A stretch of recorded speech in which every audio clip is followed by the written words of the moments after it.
espírito protetor, ele responde pelo resultado do trabalho que ele fez, se o protegido ele não anda bem, ou se o protegido consegue andar no bom caminho, ele vai lucrar alguma coisa com isso ou não? Não, não necessariamente. Imaginemos um mestre, administra uma aula. Ele então tem ali uma equipe de discípulos, uns atentos, outros rebeldes, outros desatentos, outros desinteressados. Ele desincumbe-se do seu dever. Qual é a sua gratificação? A aprendizagem dos alunos. Quando os guias espirituais, na condição de protetores, que seria uma classe um pouco abaixo do guia espiritual, é o nosso protetor, é o nosso amigo de muitas horas, é aquele que está conosco mais constantemente sob o comando do nosso guia espiritual. Quando, por exemplo, eles não logram atingir as metas através de nós, entristecem-se como bons educadores, mas isso não os perturba de maneira nenhuma, porque eles sabem que mais tarde nós voltaremos ao caminho do bem e eles sabem esperar. No entanto, quando os frutos são opimos e nós respondemos de maneira edificante às suas instruções, eles exultam e de alguma forma são compensados pela alegria do serviço exitoso. Divaldo, somente o indivíduo, só as pessoas, possuem o anjo protetor, o guia espiritual, como você disse, ou também os grupos de pessoas, a sociedade, até mesmo nações? Por exemplo, o Brasil tem um anjo protetor? Naturalmente. Os indivíduos formam grupos. Esses grupos, associações, comunidades. É natural que entidades mais elevadas numa progressão vão ascendendo desde o guia espiritual do indivíduo ao guia espiritual de uma cidade, ao guia espiritual de uma nação. Segundo as tradições, porque não podemos provar, Ismael, considerado o anjo Ismael, é o guia espiritual do Brasil. Mas isto é uma crença que nós recebemos através da revelação. Trata-se de um ser angélico, que não pode estar em contato conosco a miúde, conforme as nossas necessidades. À semelhança de um chefe de Estado, tem uma equipe de administradores nas várias áreas que se encarregam de atender aos vários setores, mas a decisão final sempre é dada por ele, o guia espiritual do país, mas que por sua vez recorre a Jesus, que é o guia espiritual do planeta terrestre. Há, portanto, toda uma graduação dentro dos níveis da evolução. Allan Kardec classificou os espíritos desde os primários até os anjos, arcanjos, querubins, potestades, em uma escala infinita, que vai desde a nossa ideia primitiva até o estado de perfeição relativa que nos está destinado. Agora, o espírito protetor, ele pode atuar para atender um pedido nosso, como soprar os 6 números da Mega Sena acumulada? Ou então, por exemplo, arrumar casamento? Bem, ele pode. Só um minutinho. Antes disso, vamos ver a opinião de algumas pessoas. Você acredita em anjo da guarda? Acredito. É o nosso protetor, é o que ele está sempre nos orientando, o que se estamos, né, no caminho certo ou não. Sim, acredito. Acredito. Não muito, porque eu acho que, a gente, tem Deus, essas coisas, apesar também de eu não acreditar, mas anjo da guarda eu acho uma coisa, assim, que não é válida. Of course, lógico. Você faz alguma coisa pro seu anjo da guarda? Orações. Às vezes, quando se sente mais necessitado, ele lembra. Mas eu acredito, porque nada assim acontece por acaso. Eu acho que sempre tem uma energia que é de Deus, enviada através de Deus, para que possamos nos livrar do mal, de coisas, né, que acontecem nesse mundo. Então eu acredito em anjo da guarda, sim. Eu rezo para ele me proteger todos os dias. Toda noite eu rezo antes de dormir. É isso. Agradeço e penso nele sempre, antes de fazer qualquer coisa. Eu rezo o Santo Anjo e ele já me livrou de muitas coisas. Claro, ele pode sim, porque normalmente tem a presciência, mas não faz, porque seria privilegiar o indivíduo em detrimento de uma comunidade. E com esta proteção, que seria absurda, iria tornar o indivíduo frívolo e irresponsável. A função dos espíritos nobres não é de buena dicha, assevera Allan Kardec.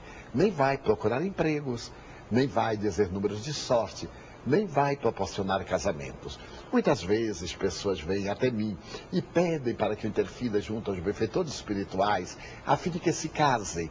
Eu costumo responder de uma maneira gentil: olha, procure um médium casado, porque comigo não deu certo. Os guias espirituais até hoje não me proporcionaram o casamento. Então deduzo que eles não se envolvem muito nesses problemas da afetividade. Melhor será proceder bem, trabalhar e granjear o merecimento das leis soberanas da vida, porque a felicidade depende do dinheiro, do casamento, do emprego. É o estado interior que nós logramos pela consciência tranquila, pelo caráter reto e pelo trabalho digno. Pronto, para exemplificar melhor ainda o trabalho, a atividade do anjo protetor, o anjo da guarda, o guia espiritual, vamos imaginar uma situação hipotética. Uma pessoa que deseja atirar em outra, mas a bala, por algum motivo, não atinge a pessoa que era o alvo.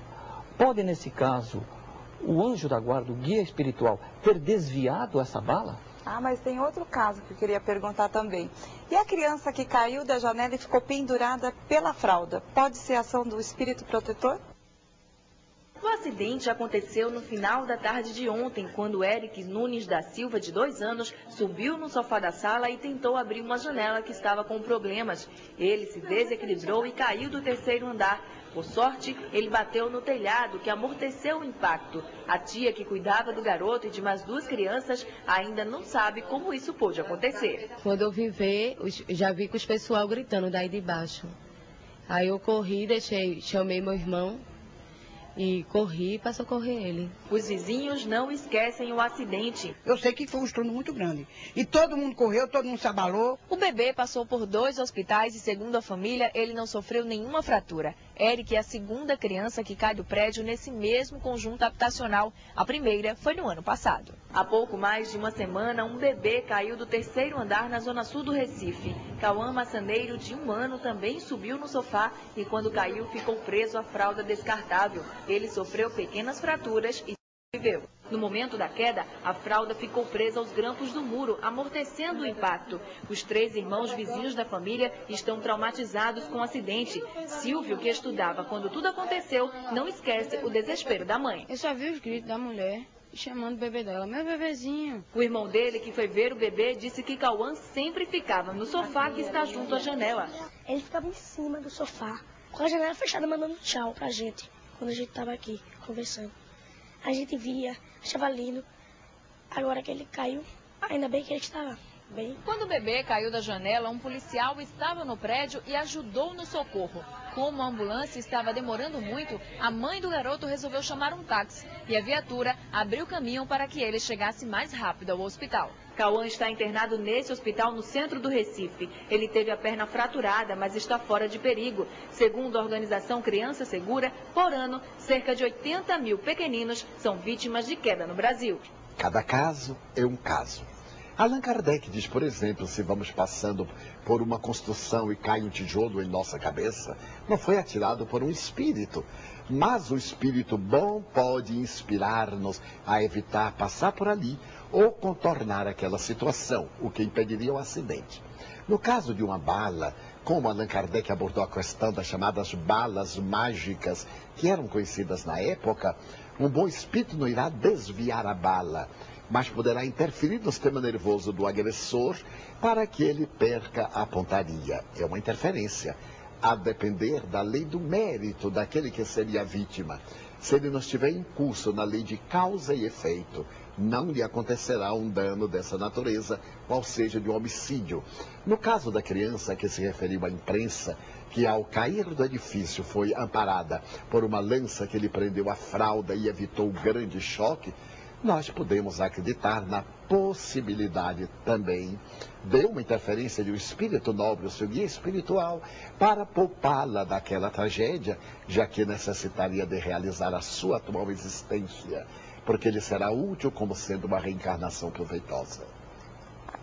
Se o protegido é rebelde, o espírito protetor, ele pode abandoná-lo? Nunca. O bom mestre não abandona o aluno recalcitrante. Ele procura mudar de metodologia. Qualquer educador sabe que existem vários recursos para atingir a finalidade. Tanto poderemos usar o método direto, como utilizar-nos de sutilezas. Então, no caso de um espírito nobre que acompanha o indivíduo irrefletido, O indivíduo que é frívolo ou que é rebelde, ele continua e até sorri como educador da infância.